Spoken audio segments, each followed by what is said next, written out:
Olá, seja bem-vindo mais uma vez. Tudo bem? Maravilha. Olha só, quando a gente fala de ETL, você viu isso no vídeo anterior?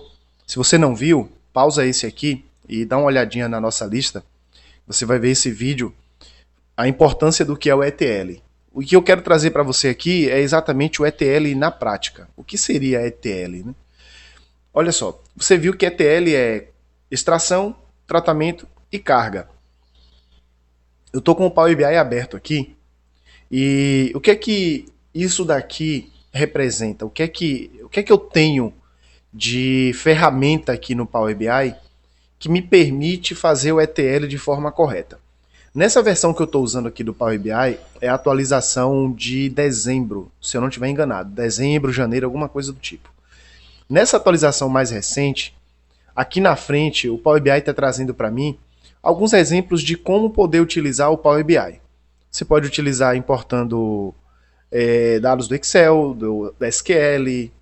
Se você copiou, né, um dado em qualquer local e quer colar, você pode utilizar a área de transferência. Ou você pode utilizar um conjunto que já está interno a ele aqui e ele já traz para você. Toda essa parte da página inicial, no grupo de dados, aqui onde meu mouse está, é o que a gente utiliza para fazer o ETL. Então, por exemplo, eu vou te mostrar na prática como que eu faço para identificar uma base de dados. Nesse computador que eu estou utilizando, eu tenho algumas bases de dados prontas para tratamento, tá? Eu tenho bases de dados aqui que são bases de dados em texto, esses aqui que eu estou mostrando para você agora, tá vendo? Todos esses textos aqui, esses arquivos em texto, são arquivos que são bases de dados para um arquivo específico, para esse contoso seios que você está vendo aqui. Eu tenho mais informações aqui dentro dessa pasta.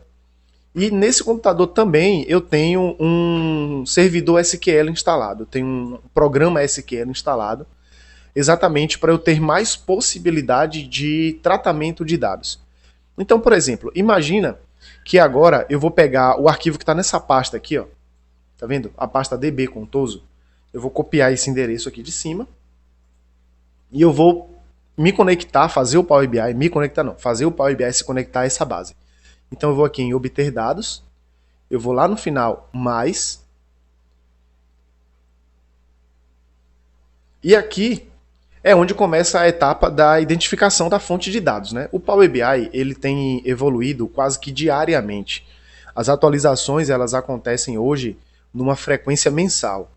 Então todo final de mês, início de mês, no mais tardar dia 10 do mês, a gente que utiliza a Power BI recebe a notificação de atualização. Você está vendo aqui no meu, ó, no canto inferior direito da tela, atualização disponível. E essas atualizações sempre vêm trazendo correções de coisas que eventualmente deram erro, né, no processo de tratamento aqui no Power BI, e também ferramentas novas para a gente continuar o trabalho. Aqui dentro eu tenho várias fontes de dados. Várias fontes de dados. Por exemplo, você que trabalha com Azure, banco de dados Azure da Microsoft, e você digitar aqui dentro Azure, existem todas essas possibilidades de conexão com bancos de dados ou bases de dados, ou aquilo que a gente chama de dataset, conjunto de dados, relacionados a Azure. A gente que trabalha com SQL, eu trabalho muito com SQL, eu tenho essas possibilidades, SQL Server, análise servers, eu tenho MySQL, o Postgres. Então, algum desses aqui vai ser útil para mim. Eu posso utilizar, por exemplo, eu não sei se já tem uma cadeia de conexão do MariaDB, já tenho. MariaDB. Você pode utilizar até mesmo o Access, ainda existem muitos sistemas, né, que tem por base o Access, mas para o Access especificamente você precisa de uma conexão, que você precisa baixar um programa para fazer isso aqui para você.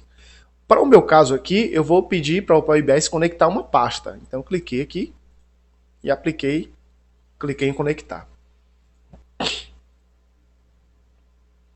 Aqui eu preciso direcionar o caminho da pasta. Se eu copiei lá, eu vou dar um Ctrl V aqui.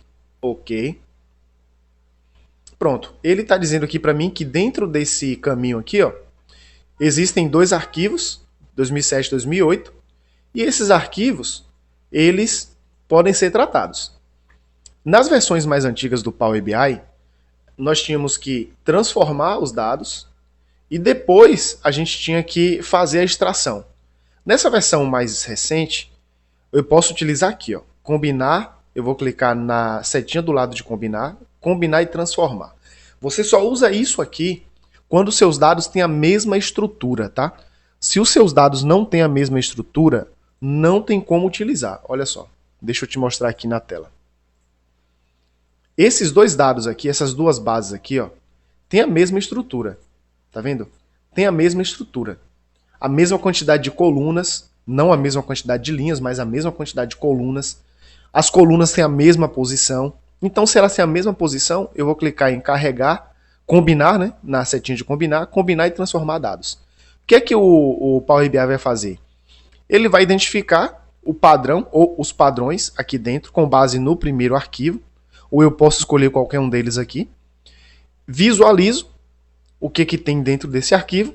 Escolho se existe uma delimitação, um delimitador. O delimitador é o que separa as colunas. Nesse caso é a tabulação, o espaço entre as colunas.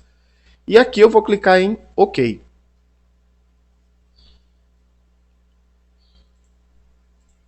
Pronto. O que foi que ele fez aqui? Ele transformou os dois arquivos em um arquivo só. Agora, eu posso pegar esse arquivo que já está tratado. Como é que eu sei que ele transformou? Aqui do lado, o nome da origem, eu tenho o nome do arquivo de onde ele puxou, tá vendo? Contours 2007, Contours 2008. São os dois arquivos que estão lá. Aqui agora o que é que eu faço? Ou eu trato, por exemplo, o que é que eu posso tratar aqui? As colunas de data.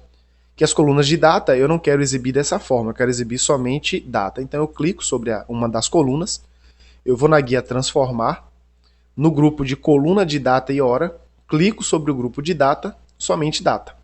E eu vou fazer a mesma coisa para as outras duas colunas, se eu precisar delas, tá? Eu vou utilizar CTRL para selecionar as duas e repito a mesma operação.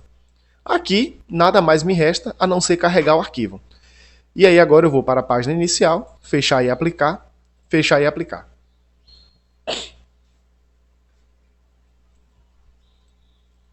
Pronto. Agora eu vou clicar na visualização dos dados aqui na lateral esquerda e eu tenho o meu DB Contoso todo tratado e nesse caso aqui eu não tenho muito trabalho para tratar. Por quê? Porque é uma base que está bem tratada no seu lançamento do banco de dados e a gente não tem muita dificuldade em identificar algumas coisas aqui. Então, essa etapa está pronta, a gente só precisa continuar a etapa do tratamento agora, para identificar as colunas que a gente vai precisar criar relatórios, as colunas que tem informação que a gente precisa, se a gente vai precisar criar, por exemplo, as colunas, as tabelas de calendário e coisas do tipo. Tudo bem? Coloca isso em prática, identifica no seu dia a dia o que é que você pode utilizar como fonte de dados para os seus arquivos aí do Power BI. Beleza? Eu te vejo na próxima aula. Tchau!